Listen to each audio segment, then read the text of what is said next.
Joker movie का part 2 आज theatres में रिलीज हो चुका है। ये उसी का सीक्वल है जो 5 साल पहले रिलीज हुई थी। जोकर बहुत बड़ी स्मैशिंग हिट साबित हुई तो पार्ट 2 बना दिया। ऑफिशियल टाइटल वैसे इसका जोकर 2 नहीं बल्कि जोकर फॉलिए ड्यू, जिसका मतलब मैडनेस ऑफ 2। जितना मुझे पहली मूवी के बारे में याद है वो पिक्चर थी एक रैंडम से आदमी आर्थर फ्लेक के बारे में और वो कैसे जोकर बना, कैसे सोसाइटी ने उसको क्रिएट किया, जिसके थीम को आगे ले जाते हुए पार्ट 2 के अंदर एक्सप्लोर किया है कि उसके कॉन्सिक्वेंसेस क्या है। जो चीज उसने लाइव टेलीविजन पे करी थी, एक होस्ट को मारते हुए लोगों ने देखा, बातें बनाई, वो कैसे इस एक मैडमैन के ऊपर प्रोजेक्ट कर रहा है। फेल्ड कॉमेडियन को लोगों ने एक लेजेंड बना दिया, एक आइडिया, एक इमेज क्रिएट करी है जो वो खुद आर्थर फ्लेक एस्केप नहीं कर सकता। ये सारी बातें अगर तुम पहले से क्लियर माइंड में रखे जाओगे तो शायद इसकी एंडिंग समझने में ज्यादा आसानी हो। अगर वो खुद जोकर नहीं बनेगा तो कोई दूसरा उसकी जगह ले लेगा, क्योंकि जोकर कोई इंसान नहीं बल्कि एक आइडिया है जहां पर भी सोसाइटी लोग एग्जिस्ट करते हैं। एक सिस्टम लॉ एंड ऑर्डर के नाम पे काफी सारे लोगों के साथ इनजस्टिस होगा। इनमें से अगर कोई थोड़ा सा सरक जाए तो जोकर बनते देर नहीं लगेगी। यही बातों के अराउंड ये पूरी की पूरी सेकंड मूवी बनाने की कोशिश करी है। सोच तो काफी कमाल है रे तेरी, मानना पड़ेगा, लेकिन एग्जीक्यूशन कैसा। पिक्चर शुरू होती है और इसकी पेसिंग काफी ज्यादा स्लो। कुछ मूवीज ऐसा करती हैं मूड सेट करने के लिए ताकि आप आए हो बाहर से थोड़े रिलैक्स हो जाओ। जो दुनिया तुम देख रहे हो उसका अपना एक स्पीड है, दोनों मैच करके तो आगे आने वाले इंसिडेंट्स देखने में मजा आएगा, जो कि पहले पार्ट के साथ भी था, लेकिन सेकंड के अंदर वो थोड़ा ज्यादा ही स्लो फील होता है। कुछ शॉट्स इतने लंबे रखे हैं डेलिबरेटली जिसमें ना तो कोई इन्फॉर्मेशन है ना तो कोई इमोशन, एडजस्ट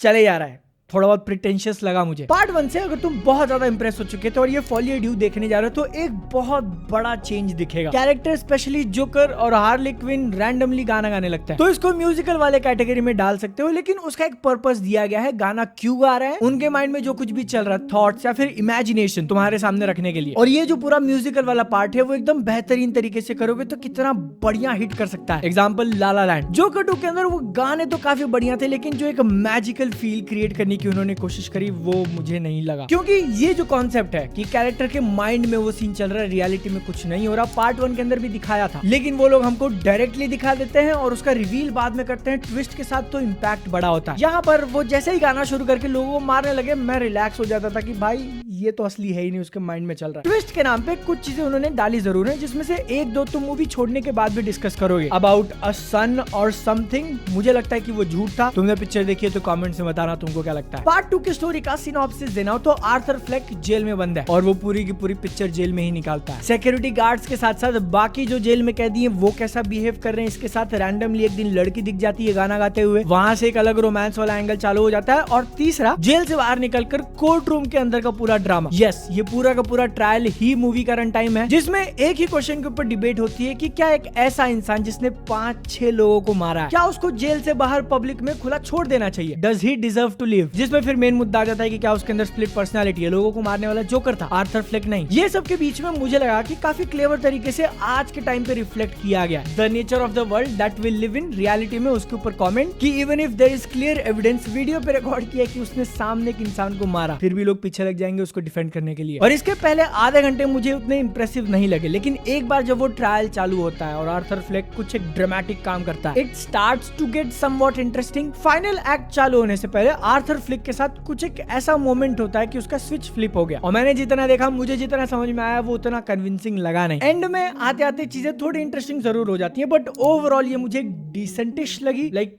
एक बार देख लिया बस, जरूरत थी इसको बनाने की, आई डोंट नो। हाँ, लेकिन मूवी के सेट डिजाइन और सिनेमेटोग्राफी की काफी तारीफ करनी पड़ेगी, क्योंकि वो सीन्स, जेल के अंदर वाले शॉट्स ले लो, हार्ली क्विन के साथ मैडनेस वाली बात, या फिर इमेजिनेशन में जब वो लोग चले जाते हैं, गाना चलने लगता है, इट लुक्स रियली गुड। पिछले पार्ट की तरह इस न्यू मूवी के अंदर भी एक बड़ी हाईलाइट तुमको दिखेगी वॉकिन फिनिक्स का परफॉर्मेंस। कितने सारे लोग पहले शॉट से ही ओ माय गॉड बोलने वाले उनका बॉडी देखकर, लेकिन ऑनेस्टली मुझे डिसअपॉइंटमेंट हुई। हार्ली क्विन का character played by Lady Gaga, उनका काम बढ़िया था। जिनको उनके बारे में नहीं पता वो जानकर सरप्राइज हो जाएंगे कि she is a singer first. Arthur के मैडनेस को मैच करने वाले कुछ सीन्स हैं, लेकिन प्रॉब्लम यही है कि वो कुछ ही सीन्स हैं, क्योंकि जब ये ऑफिशियली कंफर्म किया था कि इस मूवी के अंदर जोकर, हार्ली क्विन, ये वो सब होने वाला है, मैंने एक्सपेक्टेशंस लगा लिए थे कि भाई शायद अब जाके एक्चुअल में वो जोकर वाली चीज देखने मिले, जो पहले पार्ट से भी एक्सपेक्ट करी थी, लेकिन फिर जो मिला उसको एक्सेप्ट किया जानकर कि ओके ये उसकी ओरिजिन स्टोरी मान लेते हैं। पिक्चर के एंड में जाके वो जोकर बना। क्या पार्ट 2 में जोकर वाली कुछ काम करेगा? नहीं, पहले से बता रहा हूं, अगर तुम ऐसा कुछ उम्मीद लेके जा रहे हो मत जाना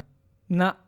नहीं जाओगे ज्यादा बेटर होगा। सुपर हीरो फैंस या फिर जिन्होंने क्रिश्चियन बेल वाला बैटमैन ट्रिलॉजी देखा है उनके लिए थोड़े बहुत ईस्टर एग जरूर हैं पिक्चर के एंड में। स्पेशली मिड क्रेडिट तो कोई भी नहीं था, पोस्ट के लिए मैं रुका नहीं, अगर है तो कमेंट्स में बताओ। और यार ये थिएटर वालों को समझ में नहीं आता कि इंटरवल कैसे लगाना है, फिर से दो लगा दिए। यप, मूवी चलते चलते एकदम से रुक जाती है, 15 मिनट बाद शुरू होती है, 5 मिनट चल के फिर रुक जाती है, इंटरवल लिखा आता है, गुटखा खाने वाला एड दिखा देते हैं। How hard is it to pause a movie जहाँ पे इंटरवल लिखा हुआ है पहले से। फाइनली जोकर फॉल ये डू मूवी को लेके ओवरऑल थॉट्स मेरे ऐसे कि मैं पहले से इससे कम एक्सपेक्टेशंस लगाए हुए थे, क्योंकि मुझे लग रहा था कि इसको वो लोग बना ही इसलिए रहे क्योंकि पहली वाली 1 बिलियन चली गई थी, अंधा पैसा कमाया था। लेकिन अब क्योंकि वो लोग बना ही रहे हैं तो इसके अंदर कुछ कूल आइडियाज जरूर डाले हैं और उनका रिजल्ट स्पेशली मूवी के एंड में जाके दिखता है। लेकिन इतने के लिए 2.5 घंटे की पिक्चर बनाना थोड़ा ज्यादा हो गया, थोड़ा ज्यादा ही ज्यादा लंबा हो गया। I don't know, I felt like कि 3 घंटे की पिक्चर थी। थिएटर में देखने से एक बेनिफिट और जरूर ऐड हो जाता है कि जो दिख रहा है वो काफी खूबसूरत, लेकिन मैं इसको दूसरी बार नहीं जा रहा देखने। तुम सब्सक्राइब करो।